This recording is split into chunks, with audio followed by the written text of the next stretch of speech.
नमस्कार, मी विशाल मोहिते। आज 5 एप्रिल 2025 रात्रीचे 11:50 झाल्यात आणि एवढ्या रात्री लाईव्ह येतोय त्या पाठीमागचं एकमेव कारण आहे की मगाशी मला एका विद्यार्थ्याचा फोन आला, सर मी गेल्या वर्षभर पोलीस भरती करतोय आणि जर भरती सर उशीर असेल तर मी परत जाऊ का? पुन्हा जाहिरात आल्यानंतर मी पुन्हा अकॅडमीला जॉईन होईल। तर बाळांनो लक्षात ठेवा, आपल्या आई आणि वडिलांनी आपल्याला जे पैसे दिल्यात ते कोणत्या परिस्थितीतून दिल्यात ते तुम्हाला आणि मला माहित नसेल कदाचित। कुणाकडून उसने घेतल्यात, कितीतरी विश्वासाने तुम्हाला बाळांनो वेगवेगळ्या अकॅडमीमध्ये पाठवलेलं असतं। त्या बाळांनो गोष्टीला पैशापेक्षा पण सर्वात महत्त्वाची जी गोष्ट असते ती म्हणजे विश्वास। एक बाळांनो मंदिरात गेल्यानंतर चप्पल चोरीला जातं म्हणून मंदिरात जाणं कधी थांबलं नाही, तसंच भरती कधी येईल या प्रश्नामुळे भरती करणं कधी थांबवू नका। कारण आई वडिलांनी मागितलेल्या आयुष्यात एकमेव गोष्ट ती म्हणजे भरती। वेळ लागेल पण बाळांनो त्या वेळेचं रूपांतर चांगल्या यशामध्ये होईल। पण सगळ्यात महत्त्वाची गोष्ट, भरती खूपच लांब आहे का की भरती होणारच नाही, असे अनेक प्रश्न तुमच्या मनामध्ये आहेत। आणि हे प्रश्न निर्माण करणारा विद्यार्थी कोण आहे? तर तुमच्या बाजूला बसणारा, तुमच्या मेसमध्ये असणारा तो विद्यार्थी। बाळांनो माझा एक साधा सिंपल प्रश्न आहे तुम्हाला सर्वांना, खरं सांगा, ज्या विद्यार्थ्यांना तुम्हाला सांगितलंय त्या विद्यार्थ्यांना अकॅडमी बंद केला का रे? त्यानं रूम मधला पसारा गुंडाळून गावी गेला का रे? त्यानं ग्राउंडवर जाणं बंद केला का रे? तर बाळांनो मी विचारलेल्या सर्व प्रश्नाची उत्तरं ही नकारात्मक असेल। मग विचार करा लेकरांनो, तुम्हाला जो विद्यार्थी सांगालाय की भरती निघणार नाही तो सकाळचं 5ला उठून ग्राउंडला चाललाय, दुपारी तासाला चाललाय, लायब्ररीमध्ये बसतोय आणि तो तुम्हाला सांगतो की भरती निघणार नाही। मग विचार करा कोण कुणाला फसवते। खरं सांगतो, प्रत्येकाच्या घरची परिस्थिती ही वेगवेगळी असते, तुमची परिस्थिती माझी परिस्थिती वेगवेगळी असते। त्यामुळं आपल्या आई वडिलांनी कोणत्या परिस्थितीतून आपल्याला शिकवायला पाठवले, त्या माऊलीनं ज्या वेळेला तू पसारा बांधून क्लासकडे आलास त्यावेळेला त्या माऊलीनं तुझ्या गल्लीतील बायकांना सांगितलं असेल की माझा लेक पोलीस बनायला चाललाय। मग विचार कर बाळा, तू ज्या दिवशी तुझा पसारा गुंडाळून घरी जाशील त्यावेळेला तुझ्या माऊलीला शेजारच्या माऊलीने विचारले की तुझा लेक पोलीस झाला का? तो परत का आलाय? त्यावेळेला तुझ्या माऊलीनं कोणतं उत्तर द्यावं ते एकदा मला सांग।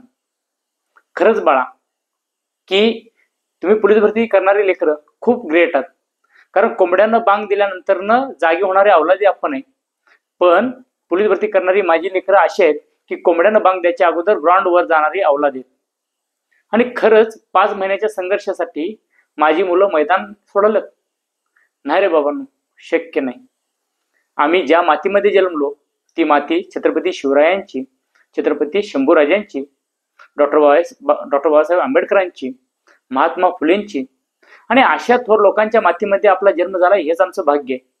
आणि यांच्याकडून घेण्यासारखी एकमेव गोष्ट आहे ती म्हणजे संघर्ष। ज्या लोकांच्या पचवीला नेहमी संघर्ष पुजला पण त्यांनी कोणत्याही संघर्षावर कसे मात करावी हे आम्हाला सांगून गेले।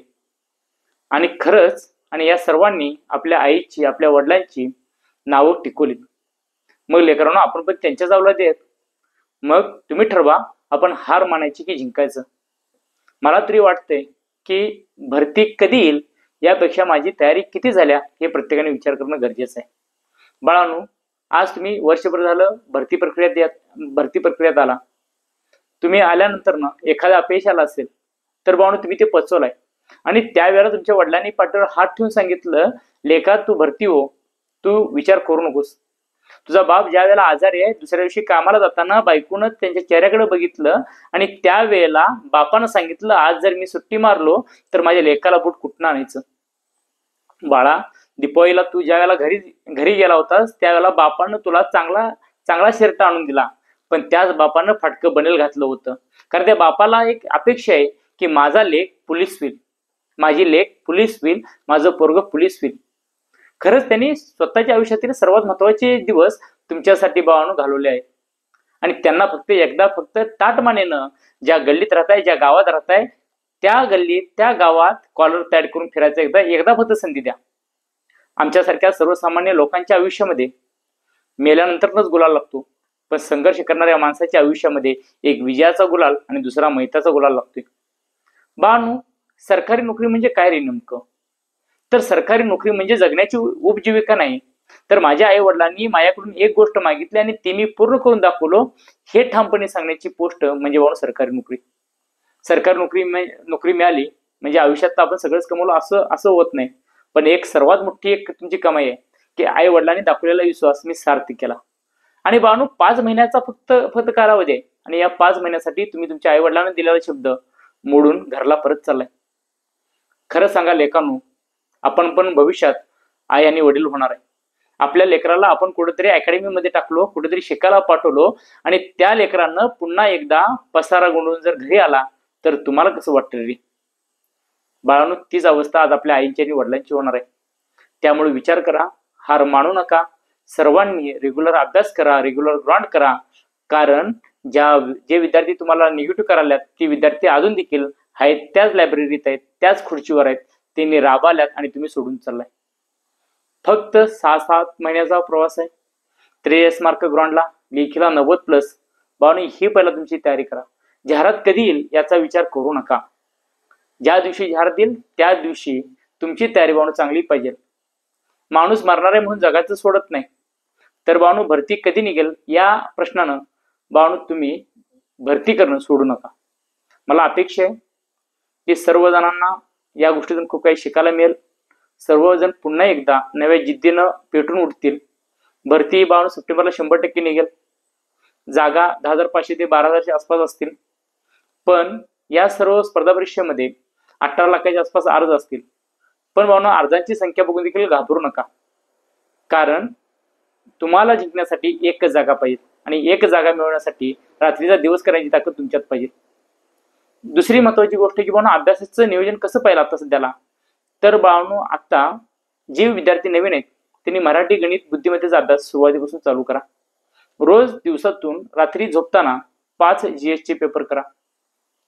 आता सुरुवातीला नवीन विद्यार्थ्यांनी मराठी आणि गणित हे 2 विषय चालू करा आणि गणित झाल्यानंतर बाळांनो तुम्ही बुद्धिमत्तेला चालू करा. आपल्याला 100 मार्काचा अभ्यासक्रम आहे, मराठी, गणित, बुद्धिमत्ता आणि GS. पण हे सर्व करताना आपल्याला सगळ्यात महत्वाची गोष्ट राहणार आहे ती म्हणजे अभ्यासाचं टाइम टेबल. मला काही मुलांचे मेसेज येतात, कॉल येतात, सर अभ्यास किती तास करावा? तर बाळांनो, अभ्यासाचं तसं काही देखील नसतं. काही मुलांना एखादी गोष्ट अभ्यास करताना 10 मिनिटात एखादी कन्सेप्ट क्लिअर होतील. काही विद्यार्थ्यांना 2 मिनिटात होईल आणि काही विद्यार्थ्यांना अर्धा तास लागतील. त्यामुळं प्रत्येकांची IQ लेवल वेगवेगळे असते. त्यामुळं तुम्हाला ज्या वेळेला वेळ मिळेल त्या वेळेला अभ्यास करा. सकाळी उठल्यानंतर मराठीचा अभ्यास, दुपारी गणिताचा अभ्यास, त्याचबरोबर पेपर सोडवा आणि रोज रात्री झोपताना कमीत कमी 125 प्रश्न GS चे वाचा. हे बाळांनो असं 1 महिना केल्यानंतर ना तुमच्यामध्ये अभ्यासामध्ये ग्रोथ होईल. मित्रांच्या सोबत फिरणं कमी करा. ट्रिपला जाणं, गावं फिरणं हे बंद करा. तुम्ही फक्त कधीतरी हारल्यावानी वाटेल त्यावेळेला तुम्ही ज्या दिवशी भरती करण्यासाठी घरातल्यांची परवानगी मागितला, घरातून साहित्य उचलून घराच्या बाहेर पडला, त्यावेळेला आई आणि वडिलांचा चेहरा आठवा बाळांनो. तेवढीच एक गोष्ट तुम्हाला आयुष्यभर जगण्यासाठीची ताकद देईल. आणि खरंच माझ्याकडून खूप खूप शुभेच्छा तुम्हा सर्वांना. कोणी देखील भरती सोडू नका. आलेली संधी सोडू नका बाळांनो. 5-6 महिन्यामध्ये भरती 100% आहे. कुणी काहीही म्हणून दे, याच्या अगोदर 17,000ची भरती निघली, 18,000ची भरती निघली, ह्या वर्षी निघणार नाही, तर बाळांनो हे पूर्णपणे असत्य आहे. 17,000ची जागा निघल्यात, 18,000च्या जागा निघल्यात हे पूर्ण महाराष्ट्राला माहिती आहे. पण बाळांनो दरवर्षी रिक्त पदे ही होतातच आणि रिक्त पद असल्यामुळं भरती करणे हे अनिवार्य आहे. त्यामुळे सर्वांना शुभेच्छा आहेत. व्यवस्थित अभ्यास करा. दुसऱ्या कुणाच्याही नादाला न लागता डायव्हर्ट होऊ नका. आईनं आणि बापाने केलेल्या कष्टाची जाणीव ठेवा आणि तुम्ही नक्कीच पुढच्या येणाऱ्या काळामध्ये तुमच्या अंगावर एक वर्दी असेल आणि ती वर्दी असताना कुठेतरी वाटत आम्ही भेटलो की आम्ही स्वतःहून तुम्हाला सल्यूट मारेन, एवढं तुम्ही मोठं व्हावं ही माझ्याकडून शुभेच्छा. जय हिंद, जय महाराष्ट्र.